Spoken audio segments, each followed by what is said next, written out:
Welcome back, Fanfield family. I have something for you today that's kind of different from the usual things I cover. Now, I know this is a little out of my usual wheelhouse. I usually cover in-universe topics rather than overarching themes, but I was discussing this with a friend a while back and I wanted to make a short video about it. It wasn't until a few days ago when someone urged me to do it that I finally decided to commit. I was listening to an awesome piano cover of Saitama's theme from One Punch Man, click the card on screen now to go listen, and I left a comment from my other account about a year ago discussing the underlying themes of the series. The comment received a lot of replies, and one of them urged me to make a full video on this. O'Malley Songs, I just wanted to shout you out, and sorry it took me so long to get around to it. One Punch Man is a webcomic, manga, and anime created by the mangaka known as One, and it centers around a man named Saitama, who is so incredibly strong he can defeat any foe in a single punch, hence the title. Monsters, aliens, giant meteors, doesn't matter, everything goes down in one blow. Lots of people see One Punch Man, they look at the character and think he's just a joke, nothing more than a thinly veiled parody of classic, overly powerful superheroes like Superman or other anime heroes like Goku from Dragon Ball, but there's a lot more to it. Superman's story is about a man in an alien world who has to learn to fit in with the mere mortals that live around him. It's a story of trying to do the right thing, upholding the ideals of truth, justice, and the American way, a story of a man so powerful that everything around him feels like it's made of cardboard, and his struggle to be a paragon of virtue. I feel like I live in a world made of cardboard, always taking constant care not to break something, to break someone. Never allowing myself to lose control, even for a moment, or someone could die.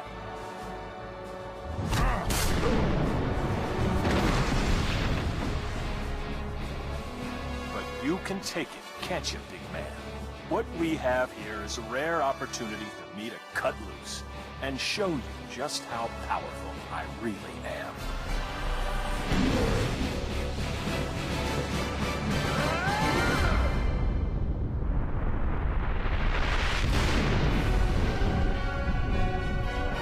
Superman's story arc is one of a fish out of water that slowly learns how to be not just a man, but a champion, while also attempting to understand his heritage from the few scraps of his now-destroyed homeworld that he can find. It's a story about a man that fights not for power, but to protect those that cannot protect themselves, of a man that uses his immense strength as a shield, not a hammer. Yes, they did see. They saw the ugliness of violence as a solution, and it frightened them. It frightened me too when I decided to cross that line and do what you do. It's so easy. Anger, vengeance. Luckily, I'm not you, and I never will be. You're right about me. I would never put civilians in harm's way. You're living in a dream world! Good. Dreams save us. Dreams lift us up and transform us into something better. And on my soul, I swear that until my dream of a world where dignity, honor, and justice are the reality we all share, I'll never stop fighting. Ever. Goku's story is that of a man trying to improve himself, to become the greatest in the universe. The Tao of Dragon Ball really captures it in saying, Goku does not fight to defeat others, he fights to defeat himself. Goku's struggle is one of personal growth and advancement, pushing himself to ever greater heights.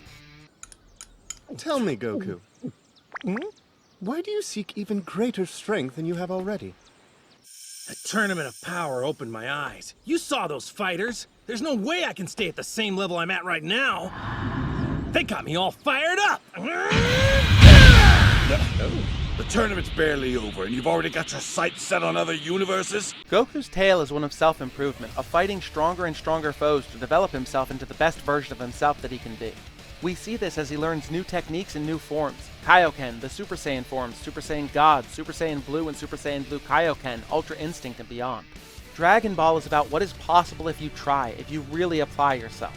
When your main character is that ridiculously overpowered, you need to create a way for their story to have weight. Superman's story has weight because his fight against evil is truly never ending, because he has to struggle to fit into a world where everyone around him is so fragile. He was created by Jewish immigrants in 1938 during the Holocaust and is an allegory for those displaced and killed by that horrible chapter in the history of the Jewish people, in the history of humanity as a species. The Jewish people have been driven from their land multiple times, in Egypt thousands of years ago, and again from Germany during the Holocaust.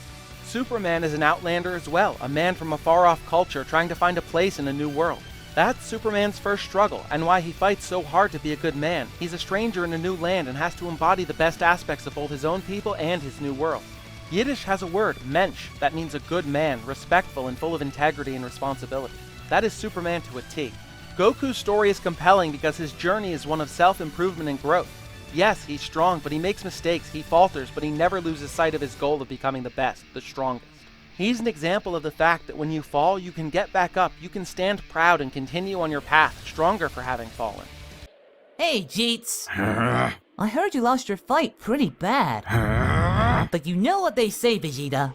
When you fall off that horse, you get right back up, and you eat that horse. Come eat that horse with me, Vegeta! On the surface, Saitama's goofy appearance and mannerisms make him look like a joke, but if you peel back the layers, it's actually a rather sad story. Even before he became a hero and the bald goofball we all love, Saitama was depressed. He wasn't making it as a salaryman and was constantly turned down at job interviews.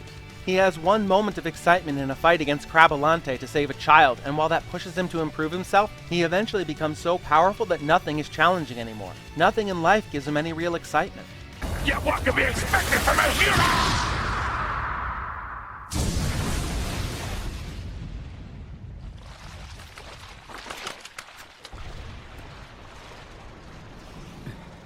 Not again. All it took was one punch. Damn it! When we first meet Saitama, he spends his days lazing about, not really accomplishing much save for destroying the occasional monster. I became so powerful, no one can beat me. I'm the hero I'd always dreamed of becoming. So what is this? What's wrong with me? Why does my heart feel so lifeless and empty? He's so powerful at this point that even as the people in the supermarket panic around him when a giant monster appears, he doesn't even notice. He's more interested in trying to find the exact change to pay for his groceries. There's nothing left in him, no fear, no joy, no excitement, not even any anger. When this starts to turn around is when Saitama meets Genos, a young cyborg seeking the murderer of his family. Genos is about to self-destruct to defeat an enemy, Mosquito Girl, but Saitama defeats the beast with a single slap and a one-liner.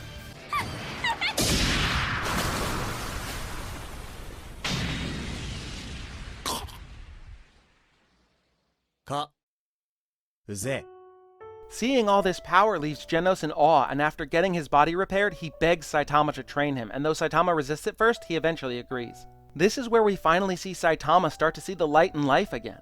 Genos' arrival finally gives Saitama not only something to do, but something worth doing. It gives him a purpose again, a reason to persist, and this only grows when Genos suggests that they apply to the Hero Association so they can help the world. We see Saitama gradually becoming more and more outgoing, contrasted against his prior apathy. He talks to fellow heroes, he saves Moomin Rider and countless civilians from the Deep Sea King. When those same civilians start to think that the entire Hero Association is worthless because they couldn't do anything until Saitama arrived, Saitama loudly shouts that it was lucky that the other heroes weakened the Deep Sea King so he could take all the credit. He sees the Hero Association as being so important that he sacrifices his own reputation to protect it. When you get right down to it, the other heroes didn't do anything heroic at all. I said shut up! We were all saved. Just leave it at that.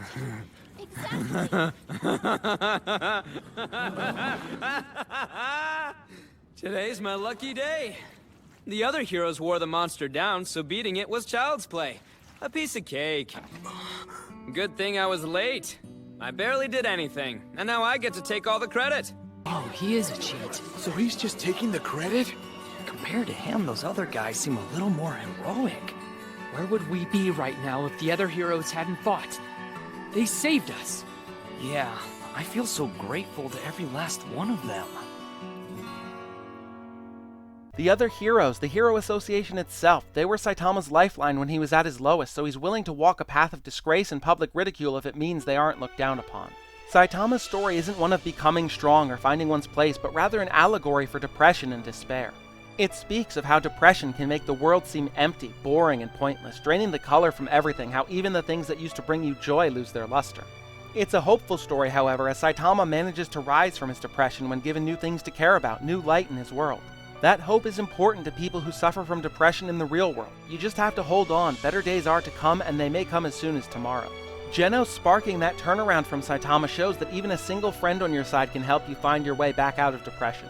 So please, don't just dismiss One Punch Man as goofy nonsense. There's a lot of heart right under the surface, and that's why it's one of my favorite animated series ever.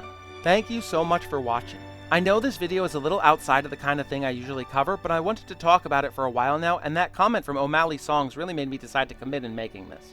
If you liked this video, the best way you can show your support is by leaving a comment and a like, and if you haven't already, hit that subscribe button. If you want to see more videos on anime topics, click here for my top 7 Shikai and Bankai in Bleach. Or click here to learn about DC's faceless detective, The Question. Thank you again so much for watching, and I'll see you in the next one.